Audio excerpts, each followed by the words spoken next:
বাংলা ভাষা নিয়ে বন্ধুরা আজ এক বিতর্ক দানা বেঁধেছে। কিন্তু এই একই রকম একটি বিতর্ক ভাষা নিয়ে তৈরি হয়েছিল 1947 সালে কনস্টিটিউয়েন্ট অ্যাসেম্বলিতে। বিতর্কটা ছিল রাষ্ট্রভাষা কি হবে এই দেশের। একদিকে ছিলেন হিন্দি সমর্থকরা, যারা মনে করতেন হিন্দিকেই ভারতের একমাত্র রাষ্ট্রভাষা করা উচিত। অন্যদিকে ছিল প্রায় বাকি ভারত, বিশেষ করে দক্ষিণ ভারত। কিন্তু এই বিতর্কে এমন একদল নেতা ছিলেন যাদের যুক্তি ছিল সবচেয়ে ধারালো এবং তাদের ভূমিকা ছিল নির্ণায়ক। তারা ছিলেন আমাদের এই বাংলার নেতারা। আজ আমরা সেই ঐতিহাসিক বিতর্কে বাংলার সিংহদের গর্জনের কথা শুনব। 1947 থেকে 1949 সংবিধান রচনার কাজ চলছে, সবচেয়ে বিতর্কিত বিষয় হয়ে দাঁড়ালো ভাষা। সমর্থকরা যেমন পুরুষোত্তম দাস ট্যান্ডন আর ডি ধুলেকাররা চাইলেন হিন্দিকেই একমাত্র রাষ্ট্রভাষা করতে।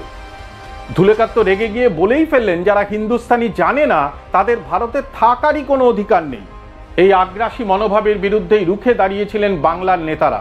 তাদের যুক্তি শুধু আবেগ ছিল না, ছিল বুদ্ধি, দূরদর্শিতা আর গণতন্ত্রের প্রতি অবিচল আস্থা। প্রথমেই আসি নাজির উদ্দিন আহমেদের কথায়। তিনি ছিলেন একজন তুখোর আইনজীবী। তিনি বিতর্কের গভীরে গিয়ে প্রশ্ন তুললেন, যে হিন্দি চাপিয়ে দেওয়ার কথা হচ্ছে সেই হিন্দিটা আসলে কি?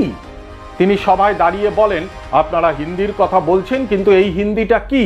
পূর্ব উত্তরপ্রদেশের হিন্দি আর পশ্চিম উত্তরপ্রদেশের হিন্দি এক নয়। বিহার, রাজস্থান বা মধ্যপ্রদেশের হিন্দিও আলাদা। হিন্দির কোনো নির্দিষ্ট মানদণ্ডই তো নেই। কি অসাধারণ যুক্তি, তাই না?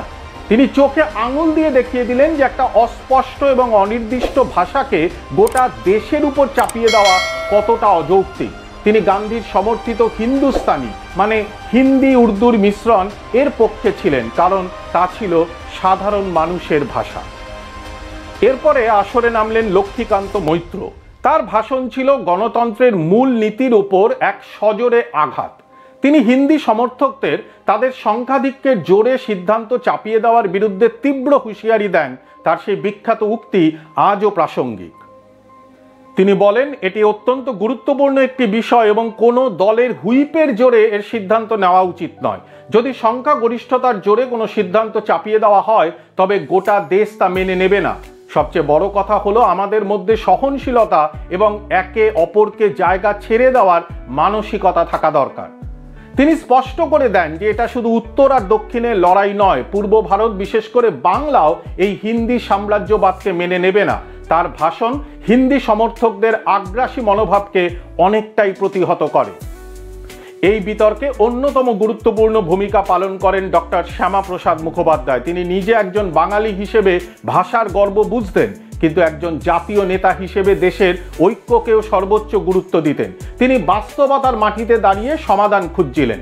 তিনি আগ্রাসনের বিরুদ্ধে ছিলেন এবং বলেছিলেন, যদি কেউ দাবি করে যে সংবিধানের একটি ধারার মাধ্যমে জোর করে একটি ভাষাকে সবার উপর চাপিয়ে দেওয়া হবে, আমি বলবো, স্যার, এটা সম্ভব নয়। বৈচিত্র্যের মধ্যে ঐক্যই ভারতের মূল সুর। শেষ পর্যন্ত তিনি সেই নেতা যিনি মুন্সি আয়েঙ্গার ফর্মুলা বা সেই বিখ্যাত সমঝোতাকে সমর্থন করে বাকিদের রাজি করাতে সাহায্য করেন। তিনি বুঝেছিলেন একটা সর্বসম্মত সমাধান ছাড়া দেশ এগোতে পারবে না। কিন্তু এই বিতর্কে এমন একজন বাঙালি নেতা ছিলেন যার যুক্তি ছিল সবার থেকে আলাদা। তিনি ছিলেন সংবিধান সভায় কমিউনিস্ট পার্টির একমাত্র প্রতিনিধি সোমনাথ লাহিড়ী। তিনি মার্ক্সবাদী লেনিনবাদী দৃষ্টিকোণ থেকে বিষয়টিকে দেখেছিলেন। তার মতে ভারত কোনো এক জাতির দেশ নয়, বরং বহু জাতিসত্তা বা ন্যাশনালিটির সমষ্টি। তাই একটি ভাষার আধিপত্য মানে অন্য জাতিসত্তার উপর তার নিপীড়ন। তিনি হিন্দিকে রাষ্ট্রভাষা করার প্রচেষ্টাকে হিন্দি সাম্রাজ্যবাদ বলে তীব্র আক্রমণ করেন। তিনি মনে করতেন প্রত্যেক জাতিসত্তার অধিকার আছে নিজের মাতৃভাষায় শিক্ষা ও প্রশাসন চালানোর। তার মতে কোনো একটি ভাষাকে চাপিয়ে দেওয়াটা ছিল বুর্জোয়া শভিনিজম বা ধনী শ্রেণীর আধিপত্যবাদের নামান্তর।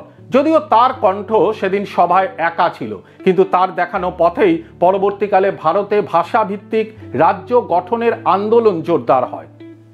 এই ভয়ঙ্কর বিতর্কের শেষে জন্ম নেয় এক ঐতিহাসিক সমঝোতা, মুন্সি আয়েঙ্গার ফর্মুলা। ভারতের কোনো রাষ্ট্রভাষা থাকবে না, মানে ন্যাশনাল ল্যাঙ্গুয়েজ নেই। হিন্দি হবে ইউনিয়নের সরকারি ভাষা বা অফিসিয়াল ল্যাঙ্গুয়েজ। এর সাথে ইংরেজিও 15 বছরের জন্য সরকারি কাজে ব্যবহৃত হবে। রাজ্যগুলি তাদের নিজেদের সরকারি ভাষা বেছে নিতে পারবে। এই সমাধান সম্ভব হয়েছিল কারণ বাংলার নেতারা শুধু বিরোধিতা করেননি, তারা পথ দেখিয়েছিলেন, তারা বুঝিয়ে দিয়েছিলেন যে ভারতের ঐক্য জোর করে চাপিয়ে দেওয়া যায় না, তা অর্জন করতে হয় সম্মান ও সহনশীলতার মাধ্যমে। তাই পরের বার যখন কেউ আপনাকে জিজ্ঞাসা করবে ভারতের রাষ্ট্রভাষা কি, আপনি গর্বের সাথে বলতে পারবেন ভারতের কোনো একটি রাষ্ট্রভাষা নেই। আর তার পেছনের অন্যতম কারণ হলো বাংলার সেই নেতারা যারা সেদিন সংবিধান সভায় দাঁড়িয়ে গোটা দেশের হয়ে আওয়াজ তুলেছিলেন। এই ঐতিহাসিক বিতর্ক নিয়ে আপনার কি মত কমেন্টে আমাদের জানান। ভিডিওটি ভালো লাগলে লাইক করুন, বন্ধুদের সাথে শেয়ার করুন এবং আরও ঐতিহাসিক কাহিনীর জন্য আমাদের চ্যানেলটি সাবস্ক্রাইব করতে ভুলবেন না। ধন্যবাদ।